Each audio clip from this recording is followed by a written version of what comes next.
What did I see here? Joe went and seen Bo. Yeah, Joe got to go see Bo. He went to the graveyard.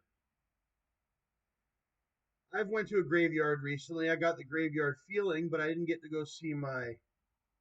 I got some, my grandpa and my grandmom are buried in a graveyard a couple hours away from here, but I haven't visited them since I was a kid. They have their two headstones over by Hillsburg. I can't remember where it is.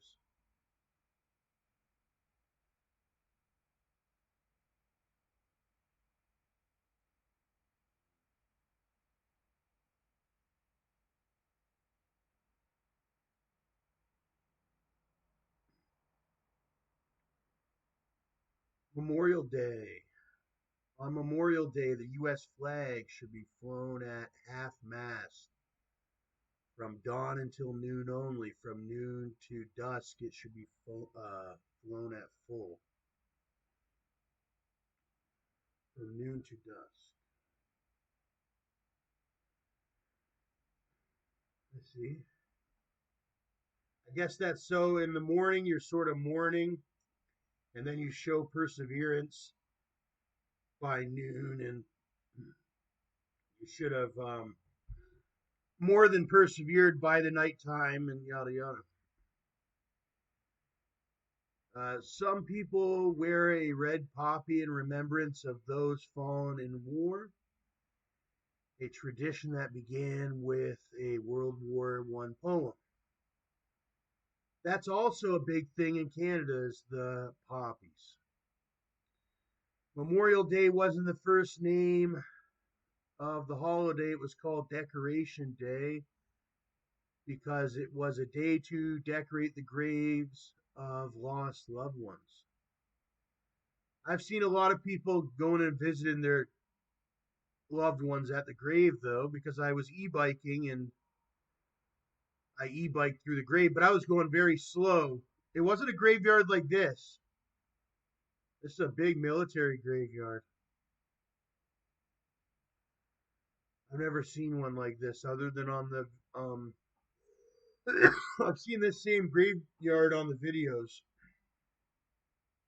It's hard for me to believe that it comes down to it even to this day where they have to some that we lose that many soldiers that they have them all lined up like that and what have you. Brothers and sisters that look just like me or the people I went to school with or whatever. Luckily, the two veterans or whatever that I went to school with, they didn't pass away, but there is a lot of folks. Uh, they're more than veterans. The ones that died in war and what have you.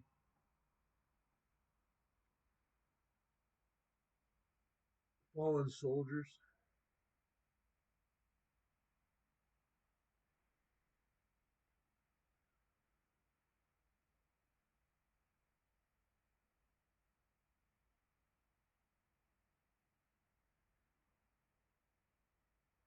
The last time I seen the U.S. flag in person was down in Windsor. You can see the U.S. flags are flying like on our side in Canada, but then you see the big gigantic buildings where the United States flag was hung high or what have you. The Star Spangled Banner. I heard a lot of things about when I used to live in the United States about the Star Spangled Banner and everything like that. You got the stars to represent each state.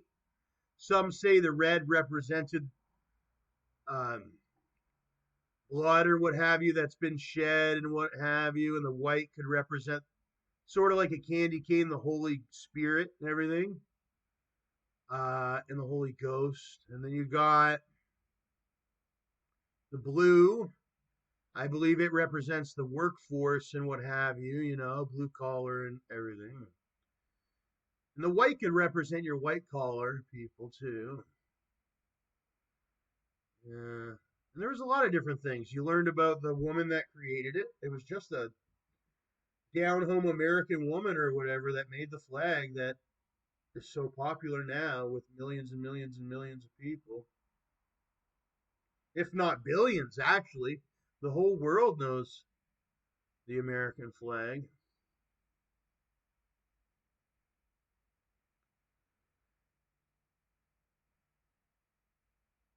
I remember when the American flag was new to me and how it used to shine on me and everything when I used to live down there.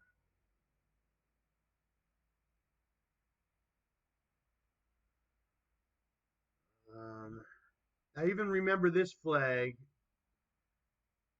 the POW MIA, but I don't mention it that much. It's a flag that's designed to cause awareness, create awareness for people that have been taken into, uh, well, the people that have become prisoners of war or that are missing in action, or they're just missing altogether, what have you, maybe no action, or whatever. And they've been taken into, and that's what I try to say to people, that we do have those ones. But hey, it could happen to anyone.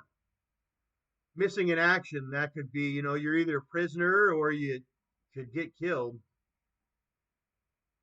going to war. Doesn't matter who you are. Because I was going to say the ones that may be prisoners, and see, it goes back and forth. And then they could say, well, you could end up MIA if you don't go prisoner. And I had to go prisoner for a short time here in Canada, where I was naturally born. I went prisoner. Somebody attacked me. I was walking outside my apartment. They started choking me almost to death. And they had a revolver, and I pepper sprayed them. And I was a prisoner of war. But then I got released through court or whatever, and I ended up getting it, supposed to be my self-defense, where I had to pepper spray a guy with a revolver that was choking me till I was purple. I was supposed to be like exonerated of most of the charges, and it was supposed to be a plea deal of barely any time, because as you know, assault, if it was just a broad day assault, I would have did a lot of time. But the plea deal was that it was no broad day assault. It wasn't like this. I wasn't like this. I was the girl, and the guy was like that. And I turned around and pepper sprayed him. And when I got choked, I was like this with my hands up. And that was the guy. And I pepper sprayed him, and then I became a prisoner. They would have called me a POWMIA if it wouldn't have got handled in court. I would have been POW. Luckily, I was like this after. I was a real POW in Canada. And then I had to spend thousands and thousands and thousands of dollars to rub my Canadian citizenship into people's faces, finally for them to understand that I'm a natural born citizen. I'm related to Ford. I'm related to this person, related to Justin or whatever.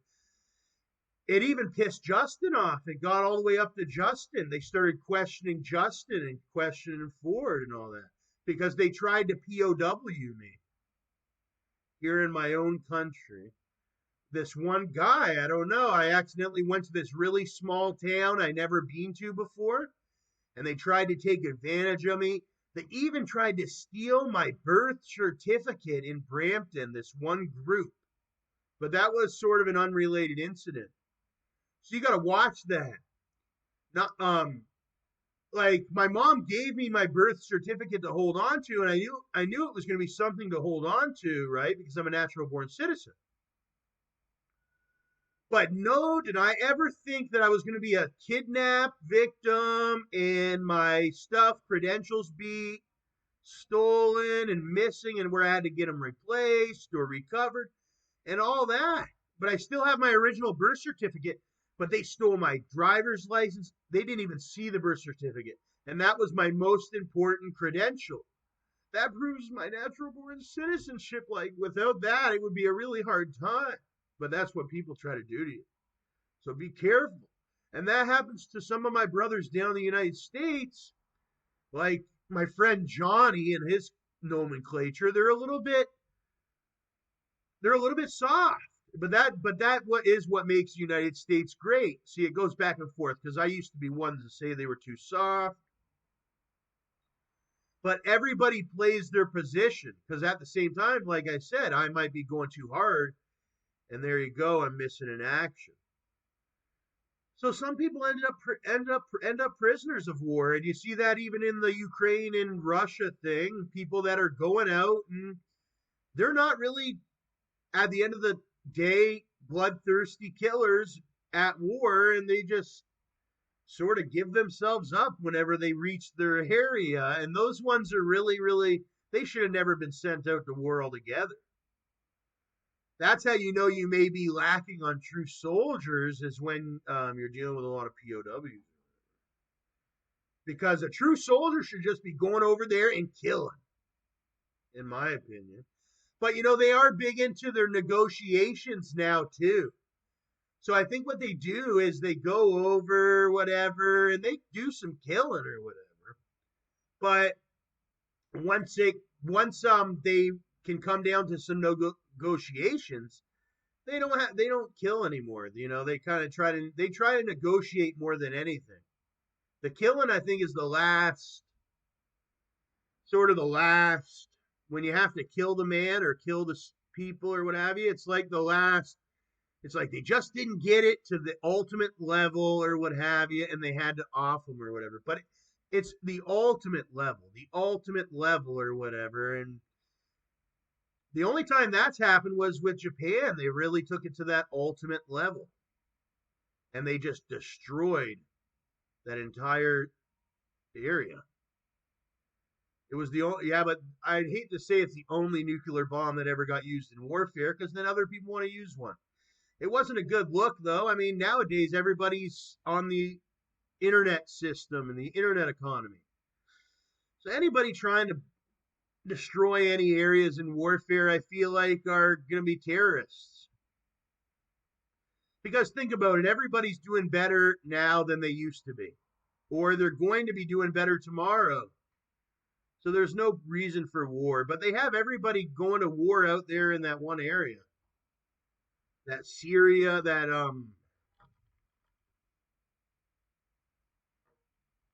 whole area right there, it seems like that's where it's like anybody that wants to invest and go to war, they're like, hey, go out to the battlefield out in Ukraine. That's where they're going and doing it at. It's like, okay, you're a big tough guy. Okay, we'll send you out to Ukraine. You can either be on Russia or Ukraine side this year. Blow each other up over there in that specific field. And they did that in Syria. It's like, okay, you want to go to war. We can't have it over in our homeland. But they have a specific field or whatever, city. That's where it's designated. It's a designated war zone. It's like, you want to go to war, fly out there and go to war. It's the only place in the world right now that war is legalized. Get it? The war is all systematic now. It's not just a bunch of soldiers get sent out. You can do it like that, but after they don't do it like that much anymore. It goes through this like NATO processing and whatnot. Sometimes they'll skip NATO processing. I heard that one before. Oh, we're going to skip NATO processing. Like, we're that mad. We're just about to go do it. But that's part of NATO processing. Unless they just go do it, like Hiroshima, they're still NATO processing, and they're all on everyone's side. So if they told NATO, hey, we're going to go nuke somewhere or the other, then they would be warned, and the nuke would probably not go through. So but everything is usually through them. And if NATO gets word that you skip their system, all the ones that are loyal NATOers and they come to their realities, they're gonna you're going to probably be in big trouble. Doesn't matter who you are.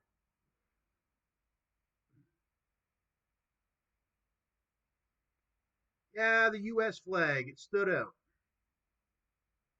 But other countries are coming to rise to power too a lot, big time. Canada feels a lot more wealthy than it used to be, for sure. Canada's always been wealthy, but it's very wealthy now because I used to be living in the States. We're very wealthy now. We need more, well, I would say we need some more deterrences, but they say we do. But yeah, we're very wealthy. Just United States got wealthy just before us, and I feel like we just now it's like the Canada's very wealthy, but a lot of the other countries are very wealthy too. Europe, Eastern Europe's pretty very wealthy. United Kingdom, but Canada's such a big land to sit your wealth on. It's so stable, right? There's so much space to sit the gold on the table. You know it's not going to get knocked off the table. Whereas in other countries, you know that there may be a robbery or something of that gold. That's the security. Canada is that's why the United States loves Canada, I think, at the end of the day, is because we're great. We have a lot of great space and security. Storage. You can store a lot of stuff up here. We're a great ally. We're a very great ally. What's this? NATO war sign. Never seen that.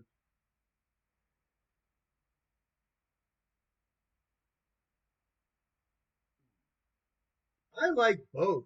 I was even starting to support Russia, but then but they you know what they said this about Russia. So we stopped Russia in their tracks because they were doing something with Melania and Donald, and then everybody got Melania and Donald. We all shuffled Melania and Donald out of the White House like they were like we did.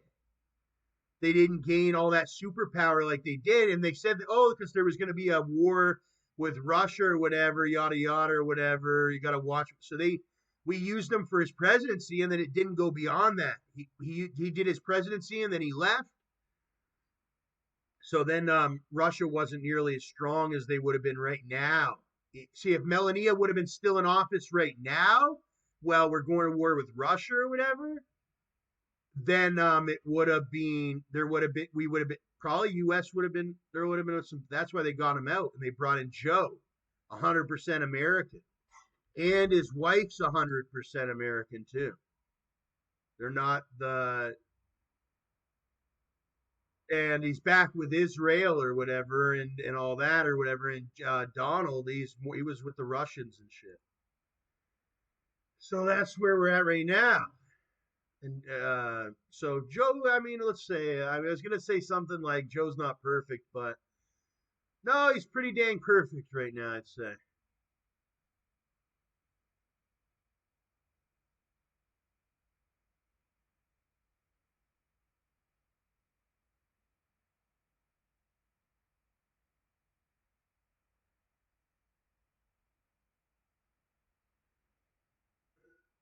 I always wanted to see that Jeb Bush too, but then they would say, Tommy, I think then you're going too American. Because people are goddamn, I'll be honest with you. They got sick of the accent, they got sick of the flag a little bit. Kind of like they got sick of that rebel flag. Now they're not really sick of the rebel flag as much. I don't mind seeing the rebel flag, especially with the women with those belt buckles. They wear a specific jean with a specific belt with a specific buckle. All right. And you don't see it up here in Canada. And because I got denied by one of those girls when I was down there, I kind of got sick of them. And then it's like, hey, yeah, that's just one girl, but there's so many different girls, whatever they would call each other, Confederate girls. But there was another word for it. Anyways, there's lots of them. And then I was in the mood for seeing it again. Especially the ones with the jeans and the buckles. Like this one. Oh my goodness. This one's like super duper hot. I would pay $1 million to have a girl like that. Unfortunately, they like their skinny fucking certain ones that wear those Oakley ones and all that. Anyway.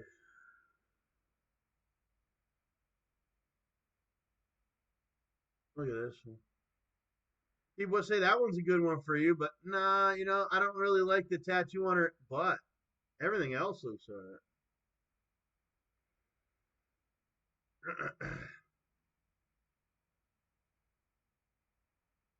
Look at this one. Those ones make it look bad. Holy hell, look at this big flag on the back of a motorcycle. Oh my. It looks so big of a flag. If he was going too fast, it might tip him over like wheelie him. Rebel Girl, yeah, Rebel Girls. That's what they were called, Rebel Girls. You don't see many Rebel Girls anymore, but they might be coming back. I think it's a generation thing, eh? All the young chickadees are starting to get older again. They're like, hey, rebel flags are a thing. I'm a rebel girl. And that's what time we're at again. And then get used to it because in 10 more years, it's going to be the same thing over again. It's going to be, hey, remember old Shirley that was like 13? Now she's 18. And yada yada. Or she was 18, now she's 23 or whatever, and yada yada. Or they were just kids and now they're grown-ups. I mean, you go from 10 years old to 20 years old in 10 years. So that 10-year-old that you just seen 10 years ago is now 20 years old and they're drinking a Michelob Ultra.